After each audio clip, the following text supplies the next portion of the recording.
اللهم إنا نسألك علما نافعا ورزقا طيبا وعملا متقبلا اللهم إنا نسألك الهدى والتقى والعفاف والغنى اللهم إنا نعوذ بك من علم لا ينفع ومن قلب لا يخشع ومن نفس لا تشبع ومن دعاء لا يستجاب له رضيت بالله ربا وبالإسلام دينا وبمحمد نبيا ورسولا ربي زدنا علما وارزقنا فهما آمين يا رب العالمين.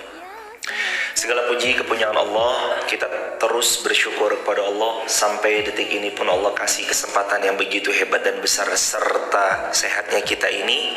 Mudah-mudahan Allah karuniakan kesehatan kita selalu dipakai dalam ramal salih, terus istiqomah sampai nanti kita wafat husnul khatimah. Salawat juga bertangkaikan salam teruntuk makhluk yang paling mulia, manusia yang paling kita cinta, baginda Rasulullah Muhammad sallallahu alaihi wasallam. Allahumma shalli wa sallim mazid wa an'im wa barik alaihi. Hadirin, mari luruskan niat, bulatkan tekad, lipat gandakan semangat. Rasulullah yang telah pernah bersabda dalam hadis sahih riwayat Imam Muslim, ihris ala ma yanfa'uk wasta'in billahi wa la ta'jaz. Semangat kejar yang bermanfaat, minta tolong kepada Allah Subhanahu wa taala, dan jangan engkau menjadi lemah. Salah satu instrumen yang menghadirkan ilmu adalah semangatnya kita mengejar yang bermanfaat. Seperti itu jugalah yang dinasihatkan Al-Imam Muhammad bin Idris Asy-Syafi'i rahimahullah. Kata Al-Imam Syafi'i, "Akhi, lan tanalul ilma illa bisittatin sa'unbika an tafsiliha bibayanin zaka'un wa hirsun wa ijtihadun wa dirhamun wa suhbatu ustadzin wa tulu zamanin." Saudaraku, engkau enggak akan pernah dapat ilmu kecuali dengan 6 perkara. Aku jelaskan 6 perkara secara detail apa saja. Zakaun, engkau diberi akal. Wahirsun, engkau punya semangat. Wajtihadun, engkau sungguh-sungguh. Wadirhamun, engkau punya modal. Suhbatu ustazin, menaruh rasa hormat kepada gurunya, mensahabati gurunya dengan penuh rasa hormat. Watulu zamanin, dan belajar itu bukan sehari 2 hari, tapi belajar adalah proses yang panjang. Tuluz zaman, melewati hari demi hari, bulan demi bulan, tahun berganti tahun, bahkan sampai kita wafat pun kita tetap akan terus belajar. Karena hukum belajar, kata Rasulullah dari Sayyidina Anas bin Malik dalam riwayat Imam Ibnu Majah, talabul ilm faridatun ala kulli muslim. Menuntut ilmu itu hukumnya wajib. Sekali lagi, wajib. Maka kewajiban itu setiap hari harus ditunaikan, jangan sampai tidak tertunaikan. Bismillahirrahmanirrahim. Mari kita tilawah Al-Quran surah Al-Baqarah ayat 96.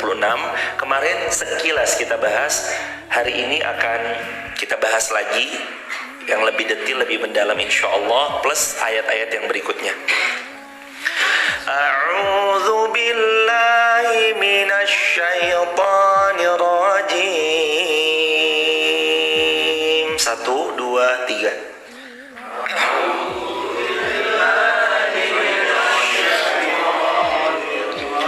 Bismillahirrahmanirrahim.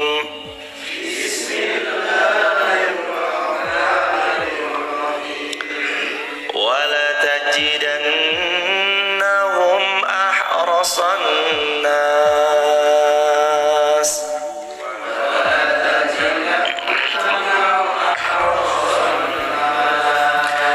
ala hayatin wa minal ladzina asyraku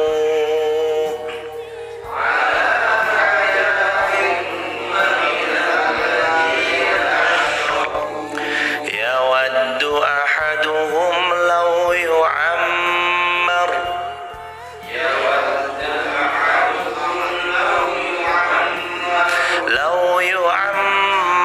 alfa sanah wa ma huwa bimuzahzihi minal azab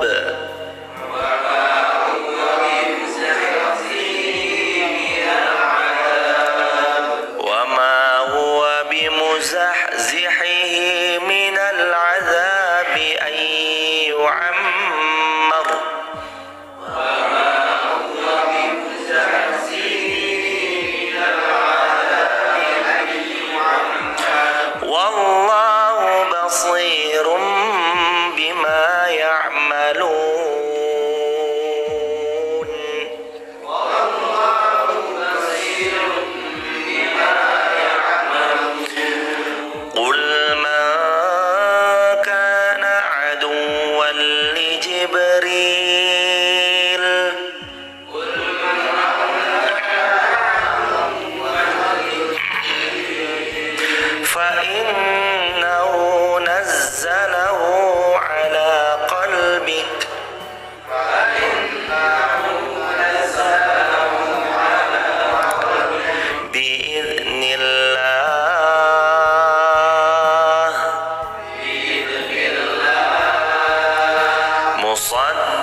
ayat 96 Allah berfirman, dan sungguh kamu akan mendapati mereka adalah orang-orang yang rakus terhadap dunia. Bahkan mereka lebih rakus daripada orang-orang musyrik. Masing-masing mereka ingin diberi umur yang panjang untuk hidup di atas muka bumi al-fasanah, sampai bahkan kalau mereka bisa hidup 1000 tahun, mereka meminta akan hidup 1000 tahun lamanya kalau bisa. Padahal umur panjang itu sekali-kali tidak akan menjauhkan ia dari siksa yang Allah berikan kepada mereka. Dan Allah zat yang maha mengetahui apa saja yang mereka kerjakan. Hadirin jamaah yang dirahmati Allah, kita lihat bagaimana para ulama, di antaranya Sayyiduna Abdullah bin Abbas, Al-Imam Ad-Dhahhak mengatakan tentang kata-kata tersebut yang mereka minta hidup 1000 tahun. Di antara kalimat yang diutarakan oleh para ulama adalah ambisi mereka yang kufur, yang ingkar untuk memiliki umur yang panjang, tapi ambisi itu justru malah mencelakakan mereka. Mereka berambisi inginnya hidup al-fasanah, 1000 tahun. Bahkan kalau bisa mereka hidup selamanya, nggak pernah mati, mereka berangan-angan tentang itu. Tapi percuma, itu hanya angan-angan kosong belaka. Nggak ada manusia yang bisa hidup kekal selama-lamanya kecuali Allah firmankan dalam Al-Quran. Quran surah 3 Ali Imran ayat 185, kullu nafsin dha'iqatul maut. Setiap yang bernyawa pasti mati. Saya mati, Anda wafat. Kita semua akan meninggalkan dunia ini yang sementara. Maka para ulama sering menasihati, sering-sering mengingat kematian untuk membuat hatimu menjadi lembut, kesombonganmu menjadi terkikis, dan membuatmu untuk terus ingat dan bersiap untuk menjemput kematian terbaik.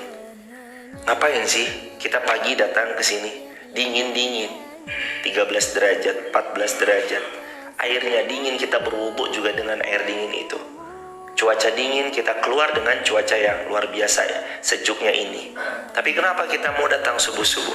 Apa yang dicari? Apa yang kita kejar sesungguhnya? Orang-orang yang beriman yang bisa menjawab itu jemaah, karena mereka beriman. Mereka keluar gelap-gelap, dingin-dingin. Itu bukan ada alasan dunia yang mereka kejar.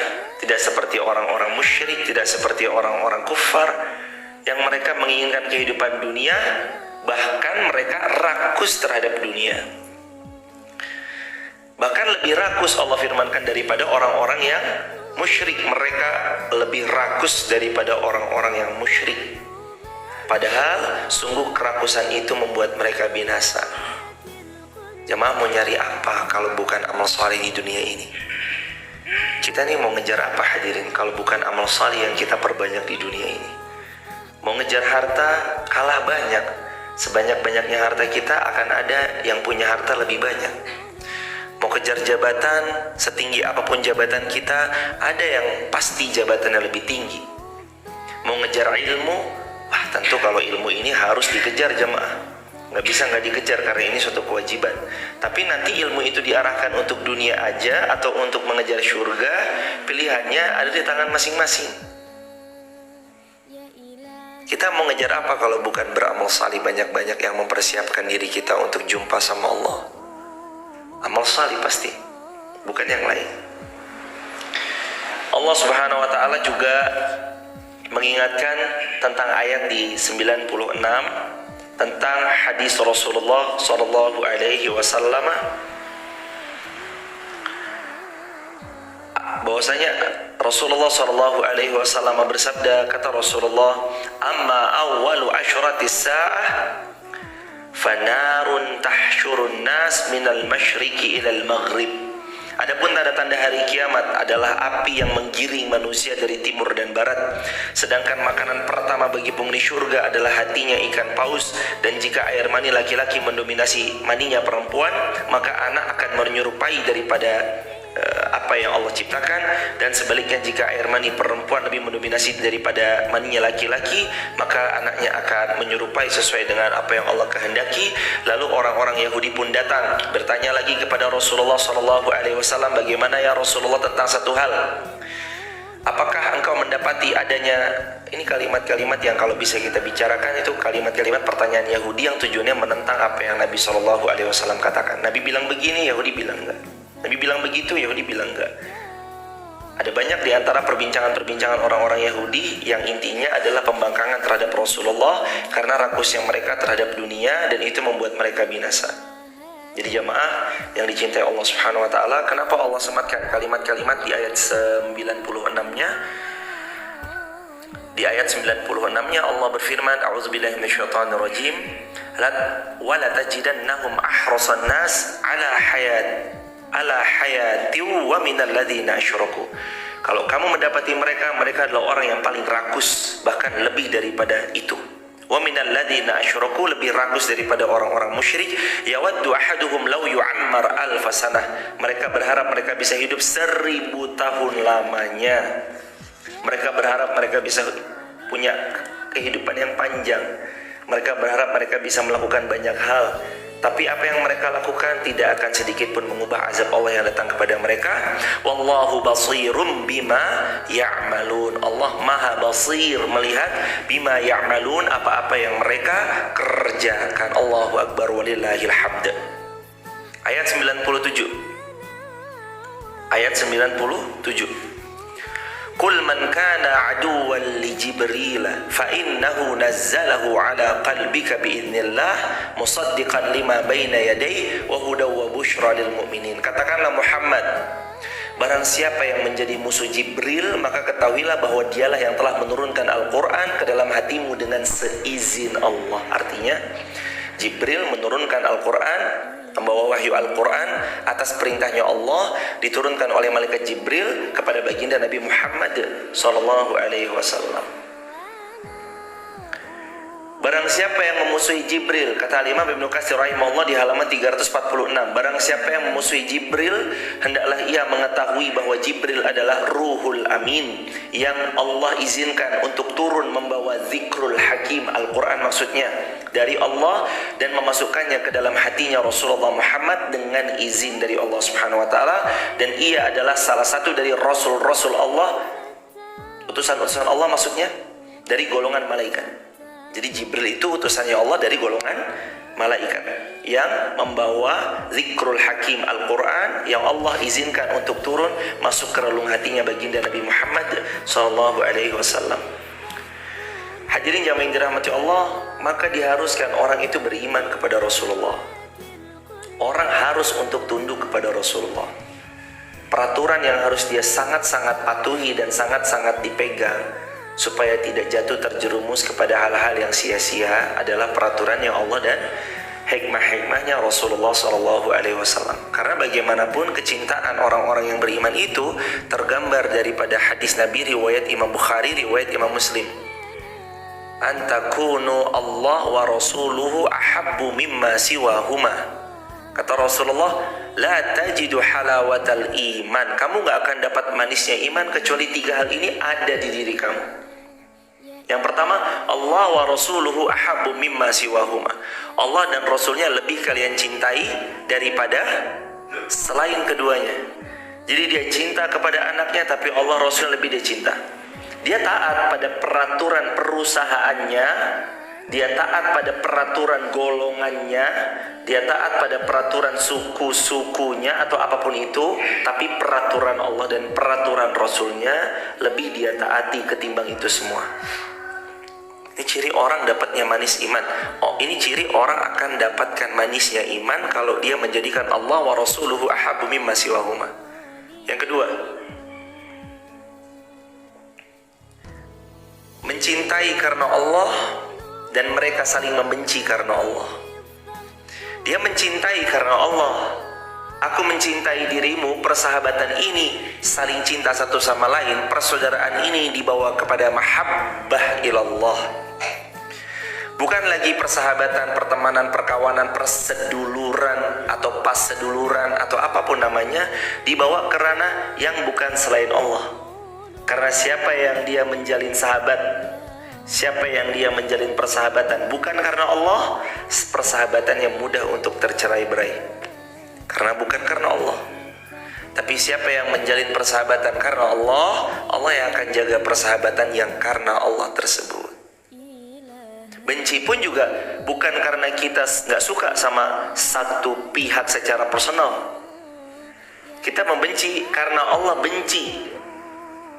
Kita membenci ada pihak-pihak yang berbuat nista, ya karena Allah membenci perbuatan nista. Dan kita bukan berarti membenci daripada orang yang melakukan, karena orang itu selama masih hidup punya potensi untuk taubat kembali kepada Allah. Yang kita benci adalah perilakunya, orang yang kita ajak untuk berbuat baik.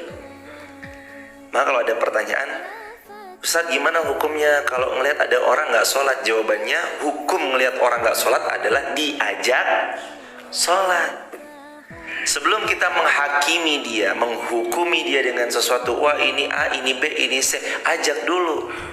Allah berfirman Al-Quran surah An-Nahl ayat 125, Ud'u ila sabili rabbika bil hikmah wal mau'izatil hasanah wajadilhum billati hiya ahsan. Ajak orang kepada Allah. Ajak orang untuk kembali kepada Allah. Ajak orang untuk mau lagi mengenal Allah, untuk semakin dalam mencintai Allah. Caranya 3, dengan cara hikmah, dengan membawakan mau'izah hasanah, pengajaran dan pelajaran-pelajaran terbaik.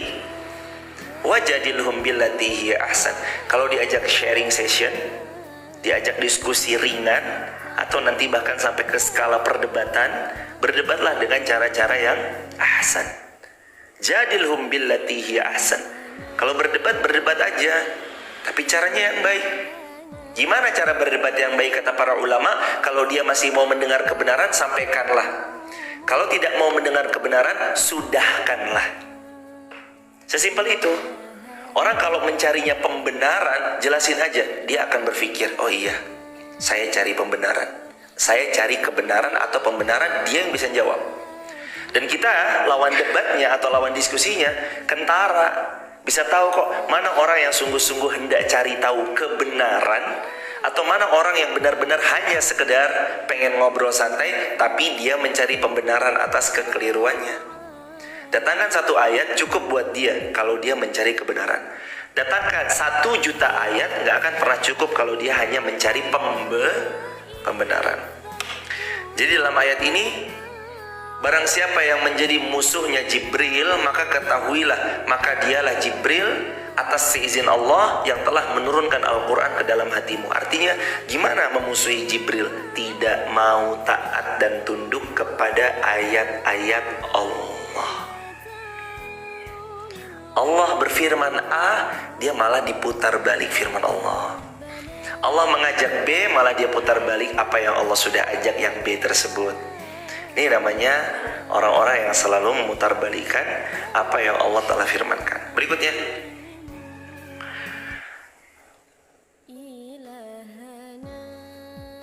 padahal Al-Quran itu adalah apa? Musaddiqan lima baina yadayhi. Al-Quran itu pembenar atas apa-apa yang dulu pernah diturunkan kepada mereka. Wahudan, Al-Quran itu adalah hudan. Apa makna hudan? Petunjuk. Ayat ini juga pernah kita sering ulangi pas kita baca Quran surah Al-Baqarah ayat yang kedua. Dzalikal kitabul la raiba fi hudal lil muttaqin. Itu Al-Quran la raiba fi, nggak ada sedikit pun keraguan di dalamnya. Hudal lil muttaqin, petunjuk untuk orang-orang yang bertakwa. Jadi kalau orang bertakwa, dia pegang petunjuknya. Apa petunjuknya? Al-Quranul Karim. Punya sikap indah sama Al-Quran. Habiskan waktu-waktu kita bersama Al-Quran. Cari waktu untuk terus bisa mendekat Al-Quran.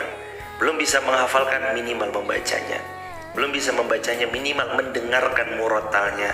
Karena hati yang hidup dengan Al-Quran adalah hati yang akan terus dinaungi dengan kewarasan dan kebahagiaan.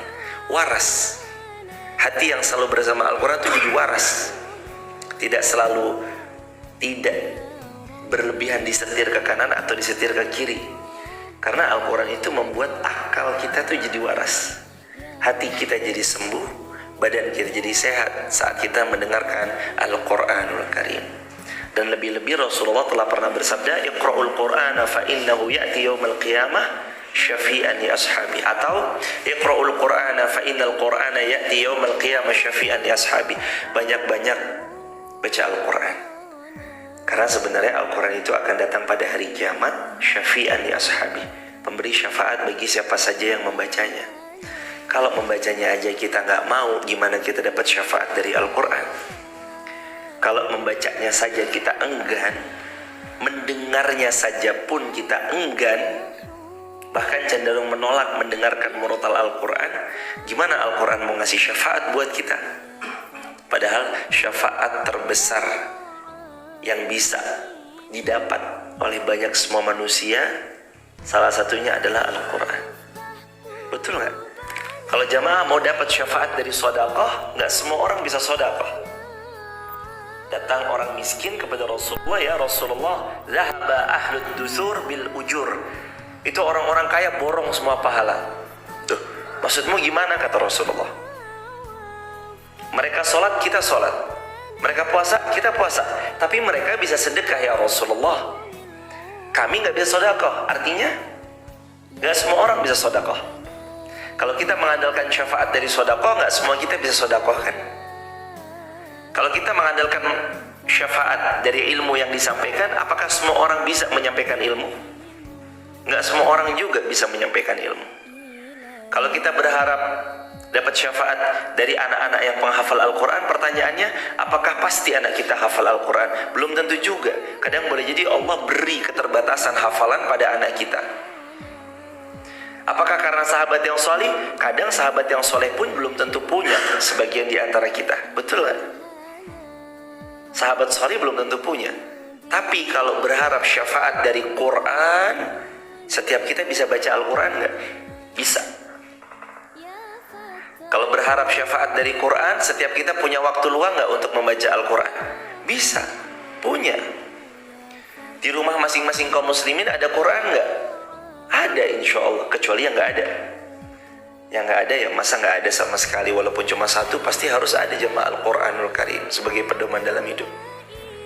Tapi sayangnya kadang kita belum sadar bahwa ini adalah mukjizat, ini Al-Quran adalah anugerah terindah yang pernah Allah berikan kepada semua kaum muslimin sampai hari kiamat, yang harus mereka pegang teguh padanya, yang harus mereka menjadikan Quran itu sebagai apa? Musaddiqan lima baina yadai, pembenar dari risalah terdahulu.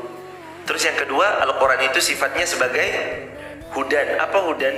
Petunjuk. Setiap siapapun yang aku muslim, dia tuh harus ngambil petunjuk dari Al-Quran.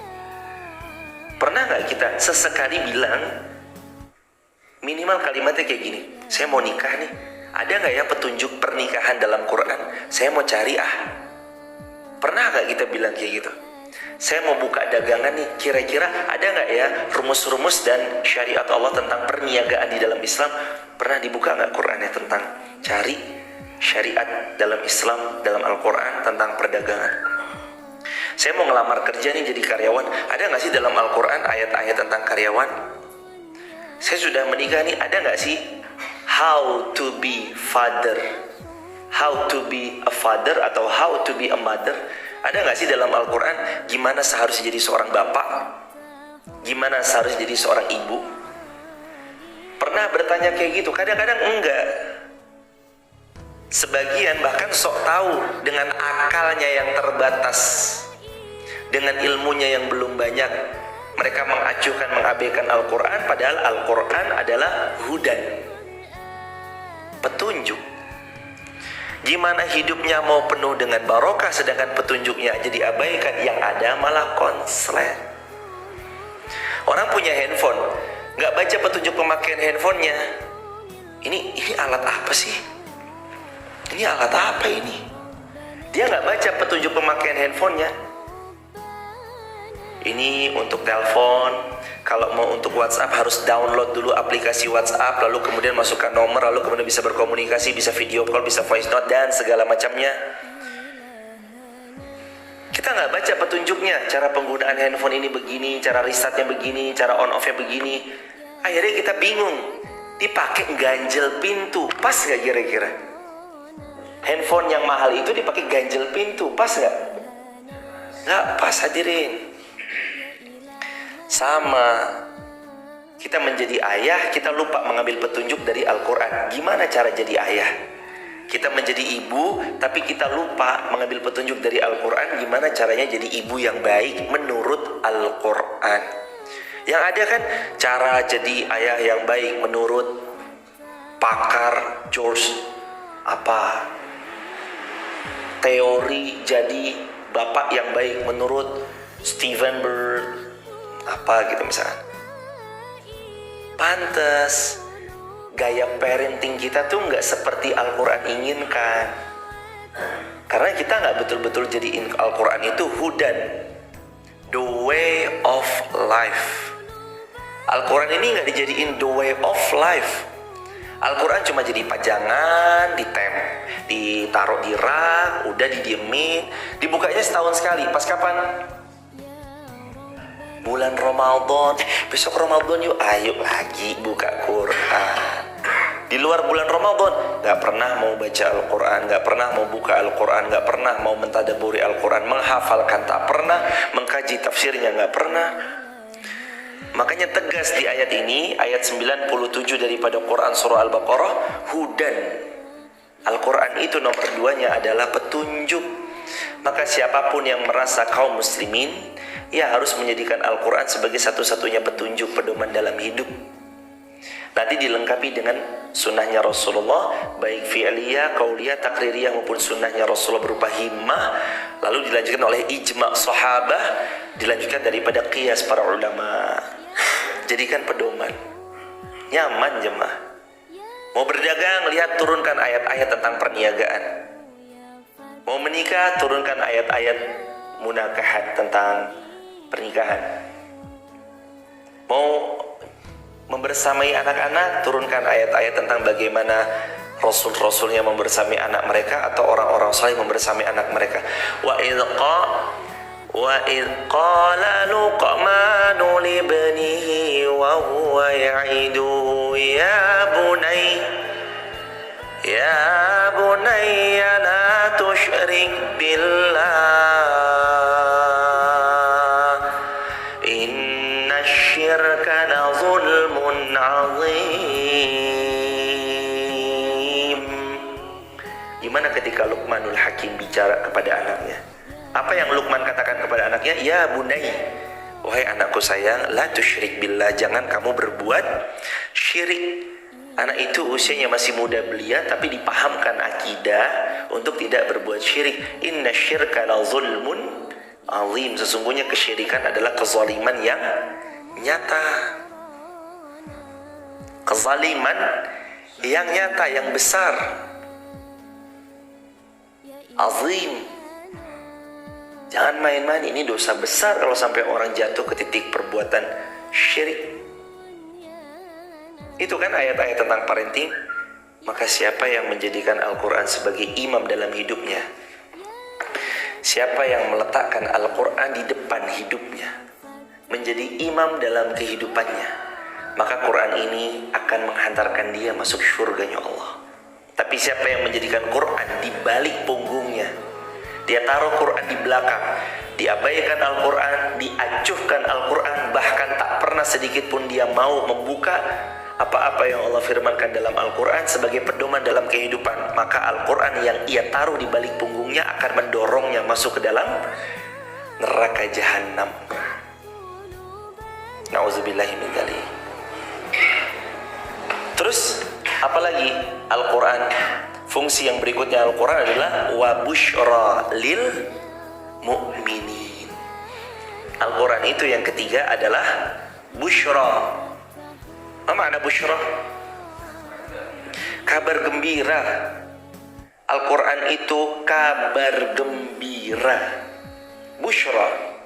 Kata para ulama, Al-Quran kabar gembira maksudnya adalah bahwa mereka yang beriman, karena ada kalimat wa busyra lil mu'minin, bahwa siapa-siapa yang mengimani Al-Quran maka mereka akan mendapatkan syurganya Allah, dan semua itu tidak akan Allah berikan kecuali hanya kepada orang-orang yang beriman. Itu kata para ulama.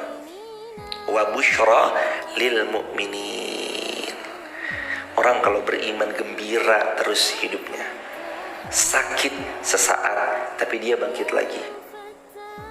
Terluka sebentar tapi dia kembali bahagia.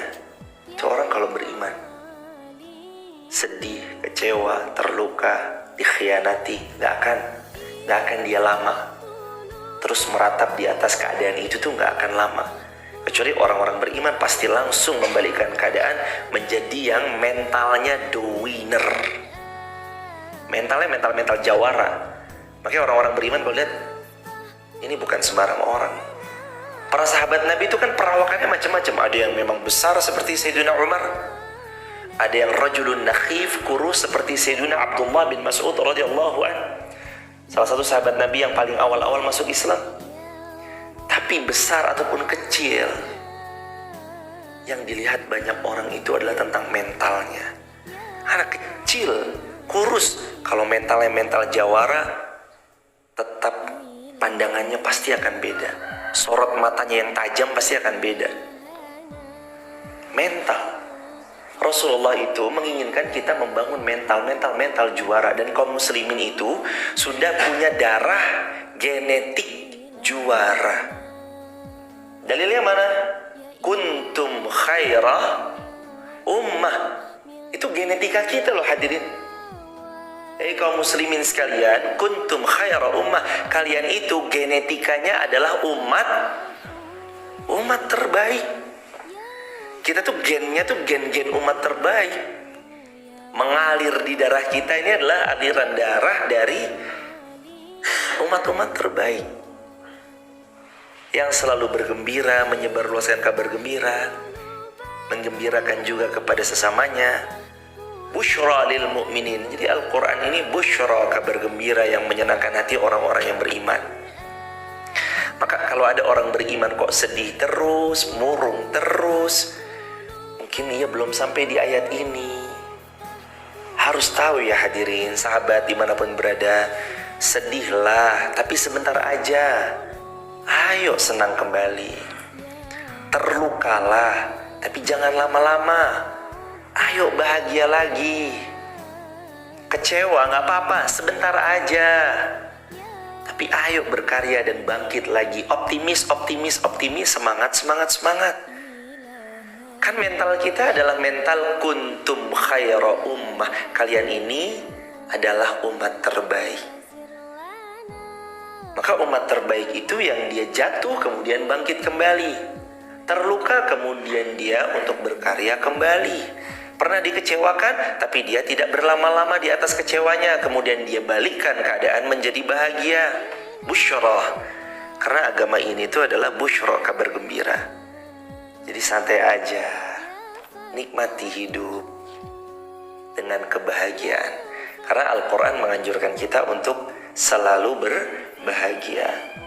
Apalagi tentang surga. Wa abshiru bil jannah. Kan kata-kata begitu ya. Wa abshiru bil jannati allati kuntum tu'adun.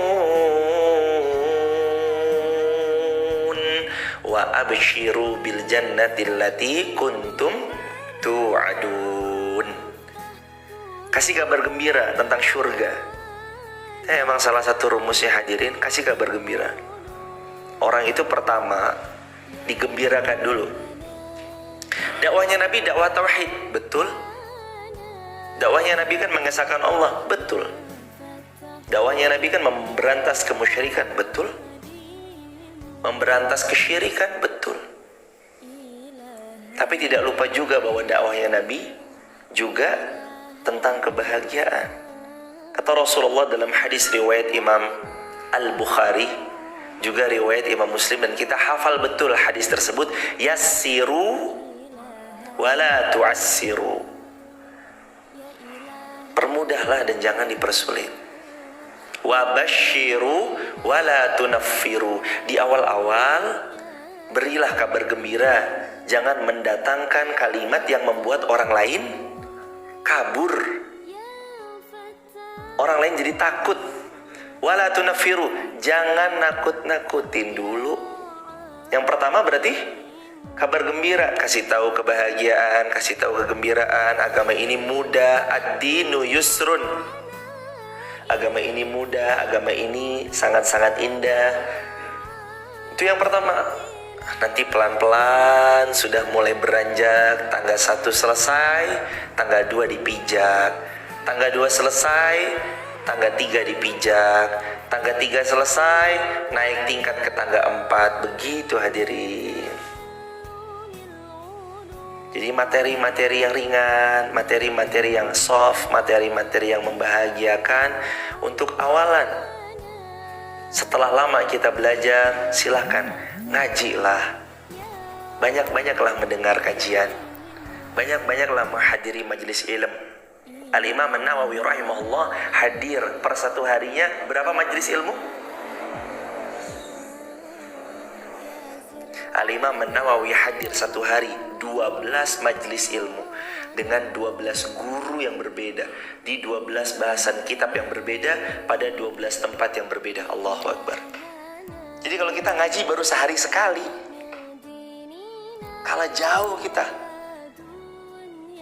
Kalaupun kita sama dengan Al-Imam An-Nawawi sehari 12 pengajian dan 12 yang kita ikuti, ngejar Al-Imam An-Nawawi aja belum tentu bisa. Padahal kita udah sama. Apalagi kalau kita ngajinya sehari cuma 1 kali. Ngaji sehari cuma sekali tapi gayanya udah kayak ngalahin Imam Nawawi. Allah. Ngaji sehari 1 kali tapi udah menjadi mufti. Ya Allah. Ada orang di luar sana jemaah ngaji sehari 4 kali, 5 kali, 6 kali, 7 kali. Tapi mereka tetap rendah hati. Makanya hadirin selalu fahami baik-baik bahwa siapa yang diberkahi ilmunya, Allah jumpakan dia dengan banyak guru-guru yang baik, maka Allah akan buka cakrawala wawasannya dan dia melihat syumuliyatul Islam. Dia melihat Islam dari syumuliyatul Islam, sudut pandang yang menyeluruh. Syumul, menyeluruh, bukan hanya dari satu sudut pandang guru. Maka kalau saya boleh saran, jamaah tuh kalau ngaji jangan cuma sama satu pihak. Misalkan jamaah ngaji sama saya, jangan berhenti sama saya. Ngaji lagi di luar sama ustadz yang lain, gurunda yang lain, sama syekh yang lain, supaya dapat ilmu. Wawasannya nanti berbeda. Satu guru dengan guru yang lain berbeda, apalagi luar kota. Kenapa? Setiap kota tuh medannya gak sama. Kita pergi ke Klaten, medan dakwah di Klaten tuh beda dengan medan dakwah di Wonosobo. Kita pergi ke Jakarta, Jakarta juga beda. Ketemu sama orang yang berbeda. Mungkin di sini bahasannya tentang harga kubis sekarang berapa? Oh ya 500. Harga ayam berapa Mas Hadi? 30.000. Mungkin di sini bahasanya gitu. Tapi kalau di kota-kota besar mungkin bahasanya bukan itu. Bro, gimana nih? Ada update gadget terbaru apa nih? Mungkin bahasanya udah beda lagi, beda tempat, beda wilayah, beda bahasan, beda culture, beda bahasa juga. Makanya hadirin jamaah yang dirahmati Allah, seperti Al-Imam An-Nawawi rahimahullah, miliki ada banyak ulama yang membimbing kita, ada banyak ulama, ada banyak guru yang membersamai kita, supaya kita melihat sudut pandang Islam secara syumul, menyeluruh. Dan ingat selalu ya jamaah, ujung-ujungnya kalimat ini saya sering menyampaikan, mohon jangan sampai ada yang salah mengartikan. Ujung-ujungnya sebisa mungkin Anda mengajak orang itu kepada Allah, bukan kepada diri Anda, bukan kepada golongan Anda, bukan kepada pihak-pihak tertentu selain Allah dan Rasulnya, kecuali Anda ngajak orang kepada Allah dan kepada Rasulnya. Kalaupun harus lewat wasilah tertentu, ingat betul, Jadikan itu sekedar wasilah. Jangan sampai awalannya wasilah, lama-lama fanatik buta terhadap wasilah itu, yakni selain Allah dan Rasulnya. Ingat selalu kalimat yang tadi. Kita ngajak ke Allah dan Rasulullah SAW. Mencintai Allah, mencintai Rasulullah. Ada wasilahnya? Ada dong. Siapa? Para ulama. Ada siapa? Para sahabat Rasulullah. Ada siapa? Tabi'in, tabi'ut tabi'in. Para kiai, gurunda-gurunda kita, para masyayikh, dan orang-orang saleh yang hidup. Kita menimba ilmu dari mereka, ya. Untuk apa? Mengenal Allah lebih dalam, mencintai Rasulullah Sallallahu Alaihi Wasallam lebih dari kita mencintai siapapun. Itu jamaah dirahmati Allah. Jadi Quran itu musaddiqan lima baina yadayhi. Yang pertama adalah yang membenarkan. Yang kedua, hudan. Al-Quran adalah petunjuk. Yang ketiga, busyra lil mu'minin. Quran adalah busyra, kabar gembira. Bahwa Al-Quran ini sebagai kabar gembira buat orang. Bahwa Al-Quran ini sebagai hal yang menyenangkan buat orang. Jangan sampai orang-orang itu lari karena kita salah membawakan Al-Quran yang seharusnya dibawakan dengan penuh kegembiraan, dengan penuh penghayatan, dengan penuh kekhusyuan. Karena beda kalimat, beda intonasi. Karena sama kalimat, beda intonasi, beda hasilnya. Ya gak? Itu kan jambu monyet. Satu intonasi. Ya kan? Itu kan jambu monyet, berarti jambu monyet yang dimaksud. Tapi kalau di koma, antara jambu sama monyetnya kalau di koma gimana? Itu kan jambu. Wah, baru dilanjutkan kata-kata belakangnya. Beda. Maka intonasi juga diperhatikan. Gak harus dia. Itu kan satu kalimat yang punya intonasi yang pertama. Kalau kalimatnya beda, gak harus dia. Beda atau sama? Beda. Gak harus dia sama gak harus dia. Beda. Al-Quran sampaikan dengan kabar gembira.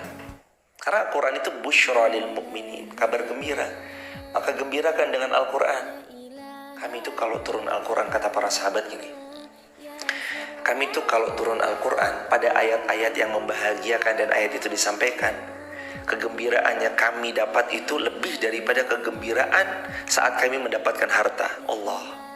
Jadi gembiranya sahabat Nabi dapat ayat saat ayat itu baru turun lebih dari kegembiraan mereka dapatkan harta. Allah.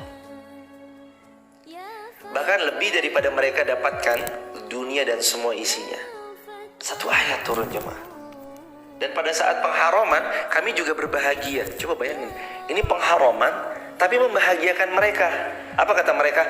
Dan saat ayat-ayat pengharaman tentang khamr itu turun, kami berbahagia karena kami mampu menjauhi apa yang Allah larang. Dituang khamrnya sampai-sampai jalan-jalan gang-gang di kota Madinah itu banjir, hampir semata kaki dengan khamr-khamr yang mereka buang pada saat ayat turun, pada saat turunnya ayat pengharaman khamr.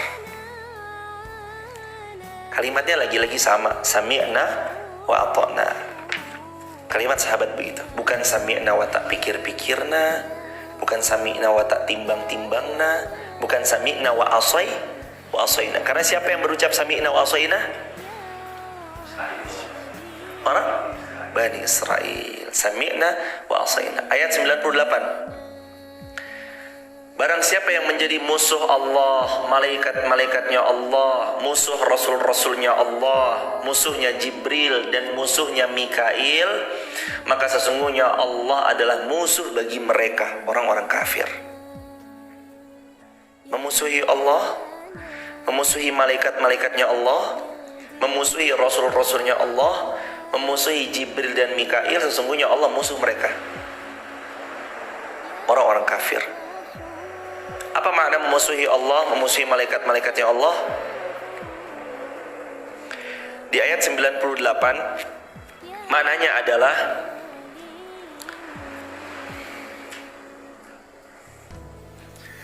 mereka Mereka memusuhi apa yang telah Allah syariatkan, padahal mereka tahu bahwasanya Allah telah mensyariatkan sesuatu. Juga mereka memusuhi daripada keduanya, yakni Jibril, Mikail, malaikat-malaikatnya, dan mereka mendustakan, mengingkari, serta mereka bahkan hendak membunuh daripada nabi-nabi Allah. Dan mereka itulah orang-orang yang kafir karena memusuhi mereka. Memusuhi mereka di sini adalah memusuhi Allah, malaikatnya, rasul-rasulnya, Jibril, Mikail. Jadi gambaran memusuhi Allah dan segalanya itu yang lainnya tadi itu adalah satu, mengingkari, ingkar. Dua, mendustakan. Sudah mah diingkari, dua mah didustakan. Terus yang ketiga, mereka bahkan hendak membunuh nabi-nabi mereka yang Allah utus kepada mereka. Wal'iyazubillahi min dzalik. Ini permusuhan yang dihadirkan oleh orang-orang kafir kepada apa yang Allah Subhanahu wa taala turunkan kepada Rasulnya Muhammad sallallahu alaihi wasallam. Tercantum juga dalam beberapa kalimat-kalimat para ulama yang lain, maksud daripada memusuhinya adalah mereka mendustakan. Sama ya? Mendustakan, sama ya? Jadi sama. Juga sebagaimana dalam hadis disebutkan, man ada li waliyan faqad adzantuhu bil harb. Bahwasanya ada hadis yang menyatakan barang siapa yang memusuhi kekasihku Rasulullah faqad adzantuhu bil harb, maka sungguh Allah menyatakan perang kepada orang-orang yang memusuhi baginda Rasulullah Muhammad sallallahu alaihi wasallam. Jangan memusuhi Nabi. Jangan mencela Nabi. Jangan menghina Nabi. Jangan berbuat zalim kepada Rasulullah. Kalau Rasulullah sudah teladankan sesuatu, lakukan. Kalau Rasulullah sudah bilang sesuatu, berusahalah untuk diamalkan. Fa'tu minhu mastata'tum. Karena siapa yang memusuhi Rasulullah sallallahu alaihi wasallam faqad adzantuhu bil harb. Kata Rasulullah, Allah menyatakan perang kepada orang-orang yang mereka memusuhi utusan-utusan Allah Subhanahu wa taala. Dan kalau Allah sudah menyatakan perang, hidupnya, kata para ulama, dalam tanda kurung akan dipenuhi dengan kehancuran. Bil harb.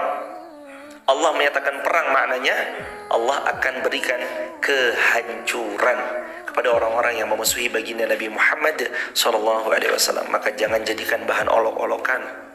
Nabi Muhammad jangan jadikan bahan ejek-ejekan. Nabi Muhammad SAW jangan jadikan bahan lukisan atau patung atau apapun lalu kemudian kalian hinakan. Jangan dikiaskan dengan penggambaran-penggambaran yang ada gambar matanya atau wajahnya atau apapun. Bahkan tidak boleh diserupakan dengan makhluk siapapun, kecuali cukupkan dengan cahaya. Kalaupun nanti ada ini Muhammad Rasulullah, tulisannya nama beliau ataupun dengan cahaya, tidak dengan gambaran atau penokohan yang digantikan, diperankan oleh yang lain, gak boleh. Nabi Muhammad mulia sallallahu alaihi wasallam, maka kita harus memuliakan beliau sallallahu alaihi wasallam. Allahumma shalli wa sallim mazid wa an'im wa barik alaih. Semoga kita semua dapat berkunjung kepada baginda Rasulullah sallallahu alaihi wasallam di Makkah, di Madinah Al-Munawwarah, di makam beliau, berziarah kita di Masjid Nabawi Madinah Al-Munawwarah, dan semoga Allah juga mengizinkan kita napak tilas di Makkah Al-Mukarramah, tempat lahirnya baginda Rasulullah sallallahu alaihi wasallam. Jadi itu jemaah. Kita kembali lagi bahwasanya siapa yang memusuhi Allah dan Rasulnya, maka sungguh Allah mengatakan perang pada dirinya. Man ada li waliyan faqad adzantuhu bil harb. Barang siapa yang memusuhi kekasihku, utusan-utusanku di antaranya Nabi Muhammad, faqad, maka sungguh adzantuhu bil harb, umumkan kepadanya bahwa aku perang kepadanya. Jangan jemaah menyelisih sunnahnya Rasulullah. Jangan sampai kita membenci Rasulullah. Jangan sampai kita membenci sahabat-sahabat Rasulullah. Jangan sampai kita gak mau taat sama Rasulullah, gak mau taat kepada Allah dengan firman-firmannya. Taat cuma sebentar. Taat itu cuma sebentar kok. Cuma sampai mati. Kalau matinya hari ini, taatnya cuma sampai hari ini aja. Dan umur kita semakin senja, semakin dekat dengan kematian. Gak perlu untuk waktu yang lama. Kematian pasti datang. Jangankan usia senja yang muda pun kadang kematian itu datang menyapa dirinya. Persiapkan dengan persiapan terbaik. Kita mau mudik ke Jakarta, gak mungkin tangan kosong. Ada persiapan yang harus kita bawa untuk pulang ke Jakarta dari Wonosobo tercinta. Apalagi kalau kita pulang ke kampung akhirat, perjalanannya panjang, jangan sampai kehabisan bensin. Perjalanan kubur, perjalanan alam barzakh, perjalanan dibangkitkan di padang mahsyar. Nanti belum lagi ada mizan, belum nanti ada jembatan sirat, ada jembatan. Belum lagi nanti ditentukan daripada di syurga ataupun di neraka. Dunia sebentar jamaah. Wallah, Anda punya uang 1 miliar, kalau hari ini Anda mati, uang itu tak bisa Anda nikmati. Anda punya rumah banyak, kalau hari ini Anda wafat, rumah itu pun kalau tidak Anda pakai untuk yang baik-baik, tidak akan memberikan dampak apapun kecuali hanya menjadi miliknya ahli waris. Anda punya dunia dan semua isi dalam genggaman, kalau hari ini sakaratul maut sudah sampai di kerongkongan pun, Anda mau tobat pun gak bisa, karena Rasulullah bersabda, innallaha yaqbalu taubatal abdi malam yughargir. Allah terima taubat Anda selama Anda nyawanya itu belum sampai di kerongkongan. Tapi kalau kita nyawanya udah sampai di kerongkongan, gak diterima taubat. Ayo kembali kepada Allah sebelum terlambat. Ayo segera berpulang sebelum betul-betul berpulang ke pangkuan Allah. Dan sedikit tambahan ayat ke-99. Besok berarti ayat yang ke-100 insyaallah, kalau masih hidup dan usianya barokah. Walaqad anzalna ilaika ayatin bayyinatin wa ma yakfuru biha illal fasiqun. Dan sungguh kami telah menurunkan ayat-ayat yang jelas kepada Nabi Muhammad SAW, dan tidak ada yang mengingkari ayat-ayat yang jelas datang kepada Muhammad kecuali orang-orang yang fasik. Ayat turun udah jelas, Allah turunkan ayatnya jelas. Kita memahami maknanya, insya Allah kalau dibersamai gurunda-gurunda kita, jelas kita paham makna ayatnya. Tapi kalau mereka tetap ingkar, mereka itulah orang-orang yang fasik. Orang-orang fasik. Apa orang-orang fasik? Orang-orang yang tahu mana yang benar, tapi tetap dia melakukan sebuah kekeliruan. Padahal dia tahu mana yang benar. Itulah kefasikan. Na'udzubillah, summa na'udzubillahi min dzalik. Hadirin, jadikan Islam the way of life. Tulis di kolom komentar ya sahabat TikTok, YouTube, Instagram. Silakan berkenan kiranya ditulis di kolom komentar. Jadikanlah Islam the way of life. Islam itu jalan hidup. Ini hidupnya begini. Iya, seperti inilah Rasulullah mencontohkan. Makan minum pakai tangan kanan. Kalau panas jangan ditiup. Kalau minum makan pakai tangan kanan. Minum makan sambil duduk. Minum makan setelah minum makan selesai mengucap alhamdulillah. Sebelumnya mengucap bismillah. Kalau terlambat mengucap bismillahi fi awalihi wal akhirihi. Kalau makanan minum ini bisa kita bagikan kepada sesama, bagikanlah, berdermalah. Banyak perintahnya Rasulullah. Belum bisa melakukan semuanya karena banyak ya hadis Rasulullah, riwayat Bukhari. Ada sekian ribu hadis. Kalau emang gak bisa semuanya diamalkan, ya minimal ambil 1, 2, 3, 10 amalan yang bisa kita lakukan dan kita dawamkan. Karena kalaupun semua ini hadis Bukhari kita amalkan, waktu kita pasti gak cukup jemaah untuk mengamalkannya betul. Bangun tidur baca Ali Imran, bangun tidur baca alhamdulillahilladzi ahyana ba'da ma amatana wa ilaihin nusyur, lalu kemudian sholat, lalu kemudian tahajud, lalu sampai kakinya Rasulullah bengkak. Lah kita sholat tahajud pernah nggak kakinya bengkak? Belum. Kalaupun bengkak itu bukan karena tahajud. Kenapa kakinya bengkak mas? Kesleo, main futsal, main bola. Kaki kita bengkaknya bukan karena tahajud. Tapi kalau Rasulullah bengkak kaki beliau karena tahajud. Allahu Akbar walillahil hamd. Maka hadirin jamaah yang dicintai, disayang, dirahmati oleh Allah Subhanahu wa taala. Ayo kita siap-siap yuk. Gak lama lagi kok. Bentar lagi jamaah. Gak perlu nunggu nanti tua umurnya. Sekarang aja dipersiapkan. Kalau sudah istiqomah, terus aja istiqomah. Ngaji, ya udah terus aja ngaji. kita baru bisa mengamalkan satu sunnahnya Nabi yang namanya bermajelis ilmu. Datang aja terus ke majelis ilmu. Gak bisa offline ya, live streaming. Datang aja terus. Karena satu amalan ini boleh jadi besok akan membuat kita bahagia dan kita diselamatkan karena duduk bermajelis di majelis ilmu. Mumpung masih hidup ya jemaah. Pun juga kalau Anda sudah wafat, orang-orang paling mengingat Anda 7 hari doang. Kenapa gerah nopoto? Iya kan? Kalau kita datang takziah, kita bilang apa biasanya? Turut berbelasungkawa. Setelah itu kita bilang apa? Cerita-cerita apa? Gerah nopoto. Boten gerah.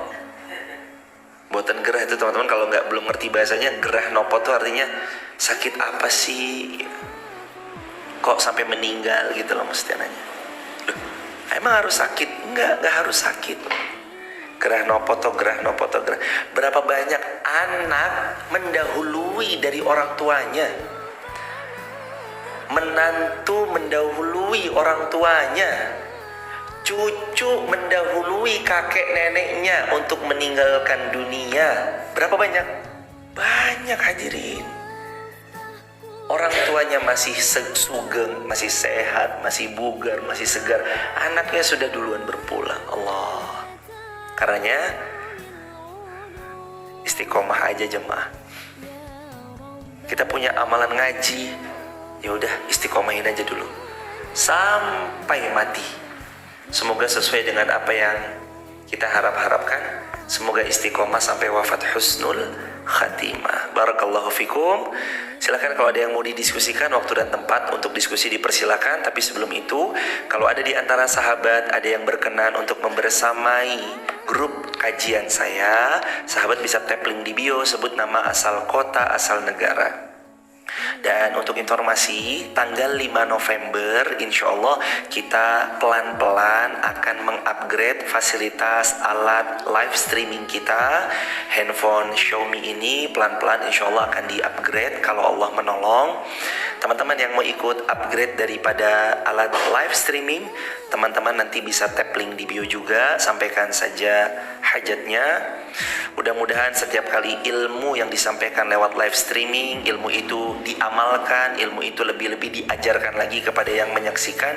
Semoga menjadi pahala jariah untuk sahabat yang sudah memfasilitasi. Amin ya rabbal alamin. Karena Rasulullah pernah bersabda, man dalla alal khair falahu mithlu ajri fa'ilihi, riwayat Imam Muslim. Barang siapa yang memfasilitasi suatu kebaikan, maka dia berpotensi dapat pahala dari orang yang memfasilitasi kebaikan tersebut, daripada orang yang melakukan kebaikan dari yang ia fasilitasi. Begitu ya sahabat. Barakallahu fikum. Allahu a'lam bishawab.